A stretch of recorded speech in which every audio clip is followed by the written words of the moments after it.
कैसे हैं आप सभी। आई होप सभी अच्छे होंगे ना, आपकी प्रिपरेशन अच्छी चल रही होगी। तो चलिए डिस्कस करते हैं। आज हम डे टारगेट को हम डिस्कस करते हैं। डे 7 तक मैंने टारगेट आप सभी को दे दिया है। आई होप सभी ने कंप्लीट कर लिया होगा। यदि जिन्होंने वो वीडियोस नहीं देखी है तो आप प्लेलिस्ट में जाकर चेक कर सकते हैं, वहां पर आपको वीडियोस मिल जाएंगे। तो चलिए स्टार्ट करते हैं डे 1 का टारगेट। पेपर 1 में सबसे पहले इंग्लिश में बात करते हैं। इंग्लिश में आपको करना है टेंस। हमने कल की क्लास में भी क्या किया था, टेंस किया था, जिसमें से हमने कल 6 टेंस पढ़े थे। बाकी 6 टेंस हम आज पढ़ने वाले हैं। 6 कौन कौन से? प्रेजेंट परफेक्ट,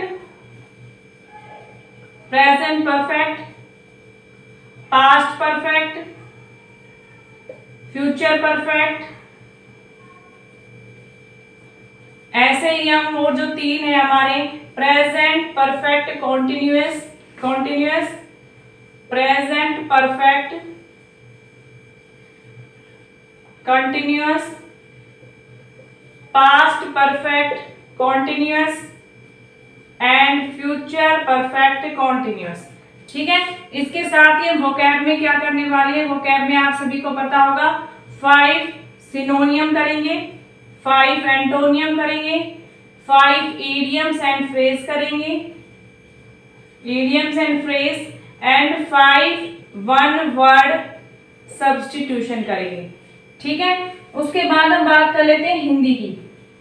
तो हिंदी में आपको क्या करना है, हिंदी में आपको करना है वाक्य करने हैं। क्या करना है? वाक्य। वाक्य क्या होता है, वाक्य के कितने भेद होते हैं, वाक्य के अंग कितने होते हैं। वाक्य के जो भेद होते हैं आपको 2 प्रकार पढ़ने हैं, रचना के आधार पर, रचना के आधार पर, एंड दूसरा आपको पढ़ना है अर्थ के आधार पर, अर्थ के आधार पर। ठीक है, बेसिकली क्वेश्चन आपको इसमें से देखने को मिलेगा रचना के आधार पर, यानी कि आपको एक सेंटेंस दे दिया जाएगा और ये बताना पड़ेगा ये किस प्रकार का वाक्य। रचना में हमारे कौन कौन से आते हैं? सरल वाक्य, मिश्रित वाक्य, संयुक्त वाक्य। ठीक है, तो यहाँ से आपका क्वेश्चन आपको देखने को मिलेगा। उसके बाद हम बात करते हैं हमारा रीजनिंग के अंदर। रीजनिंग में आपको करना है, एक मिनट रुकिए, रीजनिंग में हम करने वाले हैं क्लॉक। रीजनिंग में हम क्या करेंगे? रीजनिंग में करेंगे हम आज की क्लास में क्लॉक। मैथ में हम करने वाले हैं परसेंटेज। बड़ा इंपॉर्टेंट चैप्टर है परसेंटेज, अच्छे से ध्यान से करना, इसमें से क्वेश्चन बनता है। इंपॉर्टेंट चैप्टर है ये हमारा परसेंटेज। और इससे हम जब हम डीआई के क्वेश्चंस करते हैं ना, डाटा इंटरप्रिटेशन, तो वहां पर भी हमें काम आता है। तो परसेंटेज का चैप्टर आपको बड़े ही ध्यान से अच्छे से पढ़ना है, क्योंकि इसमें से क्वेश्चन आपका आता ही आता है। उसके बाद हम बात करते हैं जीके की। तो जीके के अंदर कर रहे हैं हम करंट अफेयर्स कर रहे हैं। करंट अफेयर्स आपको किस मंथ की करनी है? अप्रैल नहीं, मार्च की। करंट अफेयर्स किसी करनी है आपको? मार्च 2024 की आपको क्या करनी है? करंट अफेयर करनी है। ठीक है, तो ये है पार्ट 1 सभी बच्चों को लिए है, या आप किसी भी सब्जेक्ट की टीजीटी कर रहे हो या पीजीटी का एग्जाम दे रहे हो, ये सभी बच्चों के लिए है हमारा। अब बात करते हैं हम पार्ट 2 पीजीटी कॉमर्स वाले बच्चों के लिए है स्पेशल। बिजनेस के अंदर आपको करना है चैप्टर नंबर 8। बिजनेस के अंदर क्या करना है? चैप्टर नंबर 8 करना है। क्या नाम है? International business. International business, international business आपको करना है। इंटरनेशनल बिजनेस, इसमें आपको क्या क्या करना है? इसका मीनिंग आपको पढ़ना है, इंटरनेशनल बिजनेस होता क्या है। ठीक है, एंड इसके साथ ही आपको करना है reason for international business. Short में लिख रही हूँ आईबी। ठीक है, रीजन फॉर इंटरनेशनल बिजनेस इसमें करना है।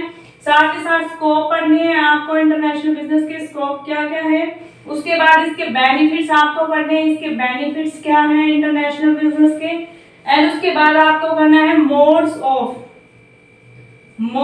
ऑफ एंट्री इनटू आईबी, यानी कि इंटरनेशनल बिजनेस में एंटर करने के हमारे क्या क्या साधन है। इंपॉर्टेंट है ये टॉपिक। ठीक है, याद उसे अच्छे से करना है इसको, modes of entry into IB. फिर इसमें आपको करना है एक्सपोर्ट प्रोसेसर। एक्सपोर्ट का प्रोसेसर आपको करना है। ठीक है, उसके साथ आपको इसमें इंपोर्ट प्रोसेसर पढ़ना है। इंपोर्ट का प्रोसेसर क्या है? यानी कि प्रोसेस। ठीक है, प्रोसेस भी बोल सकते हैं आप इसको। फिर आपको जो इम्पोर्टेंट टॉपिक इसमें एक और निकल के आता है वो होता है major document, documents needed in export and import, यानी कि एक्सपोर्ट और इंपोर्ट करते समय जो हमारे मेजर डॉक्यूमेंट्स है वो कौन कौन से होते हैं। कल हमने जब इंटरनल ट्रेड किया था उसके अंदर भी हमने पढ़े थे इंपोर्टेंट जो हमारे डॉक्यूमेंट्स होते हैं, ऐसे ही हमें एक्सपोर्ट एंड इंपोर्ट के अंदर भी पढ़ना है। ये टॉपिक आपको खुद सर्च करके करना है, मैंने आपको इसके नाम दे दिए कौन कौन से डॉक्यूमेंट है, ठीक है। बहुत सारे डॉक्यूमेंट है, हालांकि मुझे पता है यदि आपको ना मिले तो आप मुझसे पूछ लेना, लेकिन मैंने आपके लिए इसलिए छोड़ा था कि अगर आप सर्च करके करेंगे तो आपको चीजें याद रहेंगी ज्यादा टाइम तक, ठीक है, क्योंकि इंपॉर्टेंट टॉपिक है। उसके बाद आपको करना है foreign trade promotion measures and scheme. चलिए लिख ही देती हूँ, foreign trade promotion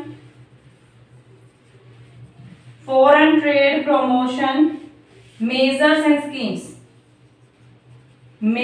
and schemes. उसके बाद आपको करना है organisational support.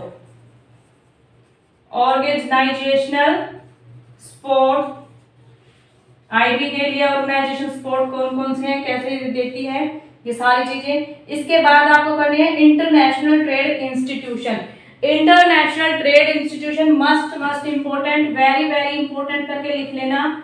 International trade institution में आपको क्या क्या पढ़ना है, गैट के बारे में पढ़ना है, WTO के बारे में पढ़ना है, वर्ल्ड बैंक के बारे में पढ़ना है एंड IMF के बारे में पढ़ना है। मस्ट इंपोर्टेंट है ये टॉपिक भी, यहां से भी क्वेश्चन आपका एग्जाम में आता है, ठीक है, तो इसको भी अच्छे से कर लेना है। अब बात कर लेते हैं हम अकाउंट्स की। अकाउंट्स के अंदर आपको क्या क्या करना है, तो अकाउंट्स में आपको करना है फाइनेंशियल स्टेटमेंट्स। क्या करनी है, फाइनेंशियल स्टेटमेंट आपको करनी है, यहाँ पर लिख देती हूँ अकाउंट्स का। अकाउंट्स में आपको करना है फाइनेंशियल स्टेटमेंट्स। कौन कौन सी होती है हमारी फाइनेंशियल स्टेटमेंट्स, फाइनेंशियल स्टेटमेंट्स में आपको पढ़ना है trading and profit and loss account and balance sheet. इसके अंदर याद रखना आपको फॉर्मेट भी अच्छे से याद होनी चाहिए कि कौन से टर्म्स आपकी कहां पर आएंगी। क्वेश्चन सॉल्व करने भी आपको इसके अंदर आने चाहिए, क्योंकि इस trading and profit and loss के रिगार्डिंग बहुत सारी एडजस्टमेंट है। विद एडजस्टमेंट आपको इस चैप्टर को कंप्लीट करना है, ठीक है। इसमें से क्वेश्चन आपका एग्जाम में 100% आता है। ट्रेडिंग एंड प्रॉफिट लॉस में से एडजस्टमेंट का भी क्वेश्चन आपका निकल के आ सकता है एग्जाम में, या फिर सिंपल कोई एक टर्म दे दी जाएगी, ये पूछ लिया जाएगा कि ये किस प्रकार का है और ये कहां पर आपको इसको लिखना है। तो एक बार पूरा स्क्रीनशॉट ले लीजिए, फिर वीडियो को एंड करते हैं। वीडियो अच्छी लगी तो प्लीज वीडियो को लाइक कर देना, चैनल को सब्सक्राइब कर देना।